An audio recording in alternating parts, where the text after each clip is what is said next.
जब से रविंद्र जडेजा के पिता अनिरुद्ध सिंह जडेजा ने रविंद्र जडेजा और उनकी पत्नी रीवाबा जडेजा पर बयान दिया है, तब से लोग भावनाओं में बहकर बहुत कुछ जडेजा और उनकी पत्नी को कह रहे हैं। लेकिन अब जडेजा ने इसका जवाब दिया है।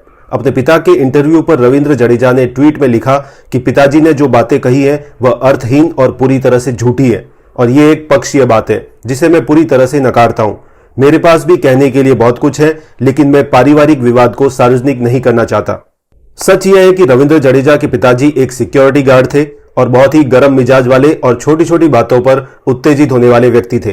रविंद्र जडेजा की मां नर्स थी और वो ही अपने बेटे को सपोर्ट करती थी। रविंद्र जडेजा क्रिकेटर बनना चाहते थे, लेकिन उनके पिताजी उनको आर्मी में भेजना चाहते थे और इसके लिए वो रविंद्र जडेजा को पीटते भी थे। एक बार रविंद्र जडेजा की मां अपने पति की शिकायत पुलिस में भी करने वाली थी, लेकिन पड़ोसियों ने उन्हें रोक दिया था। मां के सपोर्ट की वजह से ही रविंद्र जडेजा क्रिकेटर बन पाए। घर के किचन में आग लगने की वजह से उनकी मां की मृत्यु हो गई। रविंद्र जडेजा की बड़ी बहन नैना विवाह के बाद भी अपने मायके में रहती थी और उनका रविंद्र जडेजा के परिवार में बहुत दखल था। यह सच है कि जब विवाह के बाद बेटी अपने मायके में रहती है तब घर में कलह जरूर होती है।